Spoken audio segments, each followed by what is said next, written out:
여러분 안녕하십니까. 2020년 7월 27일 부동산 재테크 고급 정보를 얘기해주는 북두칠성입니다.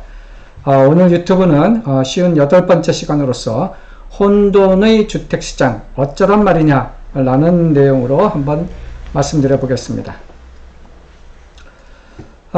일단 서울의 아파트 가격 상승에 대한 그림입니다. 과거 1986년도서부터 2019년도 11월 달까지 이렇게 서울의 아파트 가격이 도대체 얼마나 상승을 했느냐 이렇게 보여주고 있는 그림이에요. 이렇게 급등을 할 때 또 안정기 급등, 안정, 급등. 현재 현 정부 문재인 정부 들어서는 부동산 가격이 지속적으로 비교적 기울기가 가파른 수준으로 부동산 가격이 상승을 해 왔었습니다. 부동산 규제 정책이 굉장히 이제 많고 또 그 파괴력도 강하다면 강한 그런 부동산 규제가 지속적으로 지금 현 정부 들어서 발표가 되고 있습니다.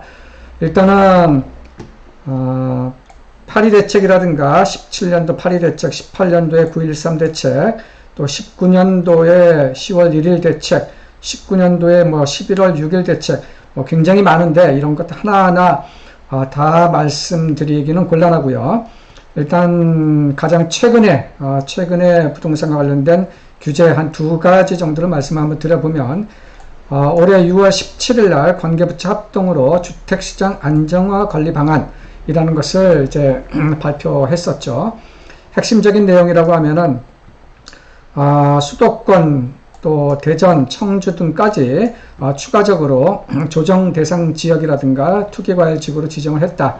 그리고 기존의 이제 용산국제업무지구 이외에 추가적으로 삼성동 잠실권 쪽에 있는 GBC라 그러죠. 서울국제교류 복합지구 인근도 토지거래 허가구역으로 지정을 했었다.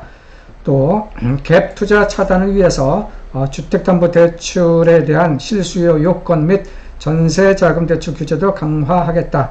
그래서 대출을 일으켜서 매수를 하게 될 경우 무주택자는 6개월 내에 전입할 의무가 있고 1주택자 같은 경우에는 6개월 내에 기존 주택을 처분해야 될 뿐더러 신규 주택으로 전입을 해야 된다 라는 내용도 있었습니다. 기타 자금 조달 계획서를 확대했다거나 재건축 안전진단도 강화, 또 재건축 조합원 지위 요건도 올해 12월 이후에 최초로 조합 설립 인가를 신청하는 그런 구역에 대해서는 2년 실거주를 해야지 아파트 분양권을 받을 수 있다. 또 기타 주택에 대한 매매임대 사업자에 대한 주택담보대출 규제도 강화를 시켰다. 이러한 내용들이 올 6월 17일 날 나왔던 이제 부동산 규제 정책이고요.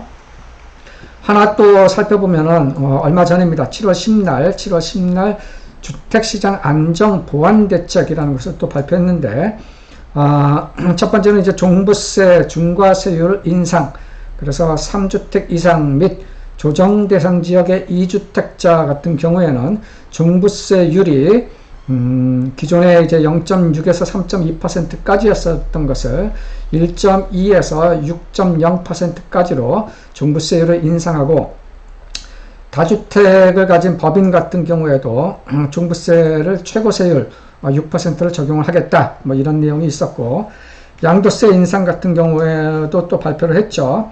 단기 양도 차익에 대한 환수, 양도세율을 1년 미만 보유일 경우에는 기존 40에서 40%였던 것을 이제 70%로 하고, 2년 미만 보유인 경우에는 양도세율을 60%로 하겠다. 그리고 이제 다주택자에 대한 이제 중과세율도 기존에는 이제 6에서 42%에다가 2주택이냐 3주택이냐에 따라서 10%, 20%의 중과세가 있었는데, 이 중과세율을 또 각각 플러스 10%씩 추가적으로 이제 인상을 했다라는 내용이고, 또 이제 부동산을 이제 매수할 경우에 취득세도 이제 인상을 하겠다라는 것입니다. 3주택 이상 같은 경우에는 기존에는 이제 1에서 3% 매매 가격에 따라서 1에서 3%였었고 4주택 이상에 대해서는 이제 4%였었는데 이것을 1주택자는 기존의 1에서 3%가 그대로 되지만 2주택자 같은 경우는 이제 8%로 취득세를 올리고 3주택 이상은 12%로 취득세를 굉장히 징벌적 수준으로 이렇게 취득세도 이제 인상을 시키게 이제 됩니다. 그리고 임대사업제도도 이제 보완을 하겠다라고 해서 단기 임대 4년 및 아파트 장기 일반 매입 임대 8년짜리도 이제는 폐지를 하겠다라는 내용입니다. 이것은 이제 7월 달에 임시국회를 개최를 해가지고 통과를 한 다음에 바로 이제 적용을 시키겠다라고 이제 얘기를 하고 있는 상황입니다. 전방위적으로 이제 부동산에 대한 이제 규제가 계속 정신이 없을 정도로 나오고 있는데요. 앞에서 제가 이제 서울에 이제 1986년도서부터 19년까지의 이제 부동산 가격 상승률을 이제 보여드렸는데, 요 페이지는 19년도 12월 달 대비 20년 7월 현재 기준으로 아파트 가격이 도대체 서울의 아파트 가격이 얼마나 상승을 했느냐, 이제 KB국민은행 데이터 오늘 날짜로 이제 제가 그 데이터를 갖고 와서 분석을 한 건데, 보시면은 7개월 동안, 최근 7개월 동안 서울의 강북권 전체적으로 4.9% 이제 아파트 상승, 가격 상승이 있었고, 강남권 전체는 이제 4.7%였었고요. 부산은 0.9%, 대구는 1.9%, 인천광역시 5%, 광주는 미미하고, 대전이 많이 올랐고요.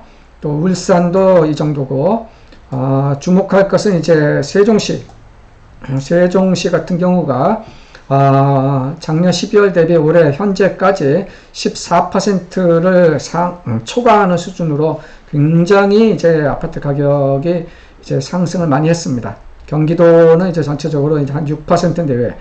어쨌든 이렇게 전방위적으로 이제 정부 차원에서 부동산 가격을 안정시키기 위해 가지고 안정대책 혹은 규제책을 지속적으로 발표를 하고 시행을 해오고 있음에도 불구하고 부동산 가격은 그런 규제가 무색하게 지속적으로 이렇게 높은 상승을 계속 보여지고 있는 상황이다 라고 이제 보여집니다. 보시면은 이제 성난 국민의 목소리라고 해서 이제 수천 명 촛불 시위가 이제 벌어지고 있는 상황인데요. 국민의 이제 목소리, 촛불 시위에 이제 참석한 사람들의 어떤 목소리들을 정리를 해보면, 피땀 흘려서 산 집을 왜 정부가 빼앗아 가나, 취득세, 종부세, 양도세, 징벌적 세금이다 라는 목소리가 이제 굉장히 이제 비등하게 강하게 이제 나타나고 있고요. 무주택자 같은 경우에도 굉장히 지금 불만의 목소리가 이제 형성되고 있습니다.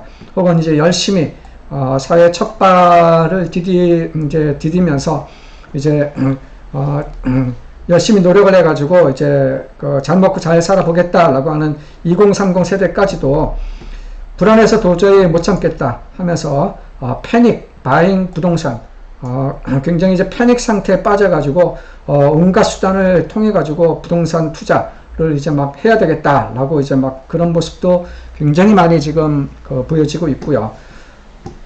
왜 억누르기만 하느냐? 정부 정책에, 부동산 정책에 대한 기조를 바꿔라, 이런 목소리들도 굉장히 이제 많이 나타나고 있습니다.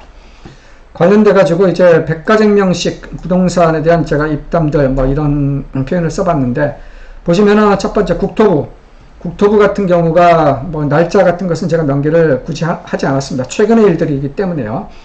용산국제업무지구를 기존에는 이제 주택 8,000호 정도를 짓겠다라고 했는데, 최근에 들리는 말로는 1만 호를 짓겠다 혹은 1.2만 호를 짓겠다, 발표한 지 8,000호 짓겠다라고 발표한 지 얼마 되지도 잉크가 채 마르지도 않았는데 또 1만 호, 또 1.2만 호, 도대체 뭐가 뭔지 모르겠습니다.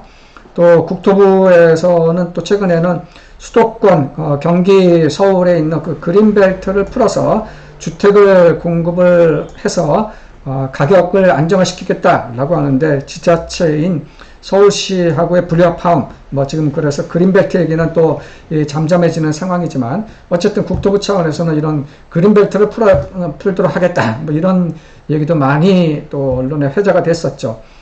최근에는 또 법무부 차원에서도 이제 부동산과 관련된 얘기를 몇 차례 지금 한 두세 번 정도 이렇게 막 하고 있는데, 최근에 보면 이제 임대차 계약 같은 경우에도 기본 2년에다가 플러스 2년, 2 플러스 2년에 임대차 가격도 5% 범위 내에서 지자체가 결정토록 하겠다, 이런 언급들도 하고 있고, 또 국토부 소관의 어떤 그 부동산과 관련된 그런 언급까지도 법무부가 터치를 하는 그런 상황도 좀 보여지고 있습니다.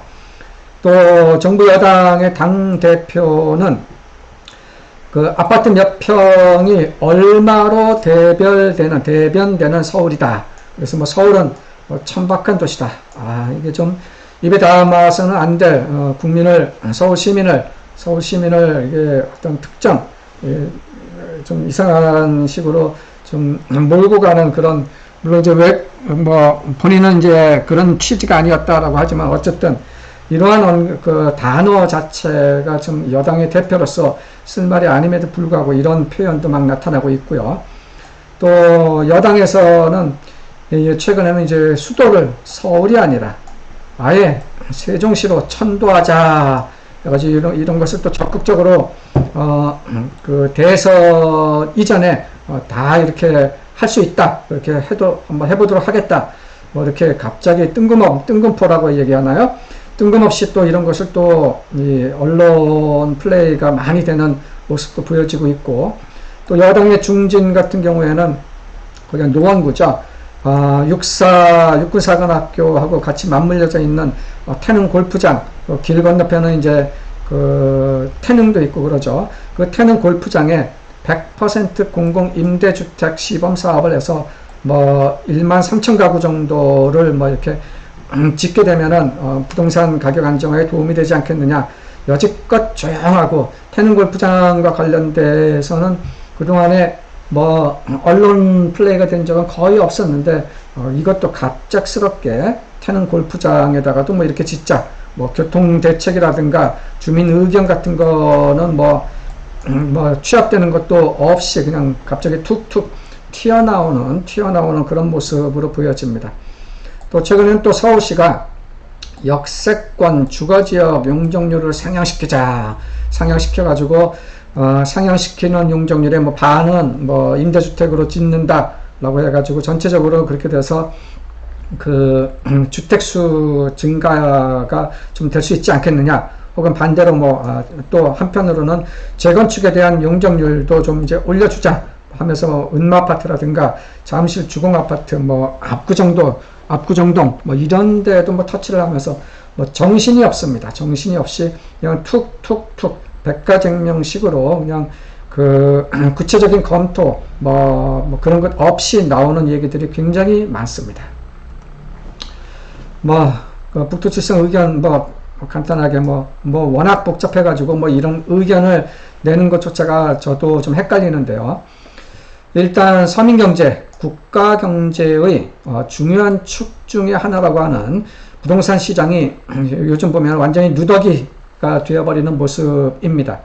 세무사들도 부동산 세법이 어떻게 되는지 상담하기조차 겁난다라고 하고 있고, 금융권들도 주택담보대출을 이거 해줘도 되는 것인지 케이스 바이 케이스가 많아서 굉장히 혼란스러운 상황이고, 또 부동산 중개사들도 이게 워낙 규제도 많고 또 복잡한 거래 규제 때문에 이 케이스 바이 케이스가 굉장히 많아서 이 투자 상담조차 굉장히 버거운 상황입니다.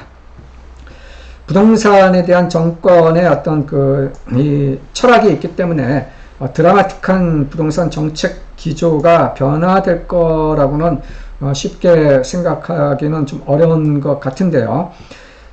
모습을 보면은 과거 노무현 정부 때와 정말 비슷한 모습으로 진행이 되는 것 같습니다. 부동산 측면에서 이 복잡하지 않으면서도 또 자본자유 시장적 기능이 유지가 될 수 있어야 부동산 시장도 안정화되는 것이 아니겠는가. 북두칠성은 그렇게 생각을 하고 있습니다. 힘들지 몰라도 정부의 부동산과 관련된 정책적 전환을 한번 기대를 해 보겠습니다. 이상 7월 27일 혼돈의 주택시장 어쩌란 말이냐 라는 주제로 짤막하게 얘기를 한번 해 보았습니다. 감사합니다.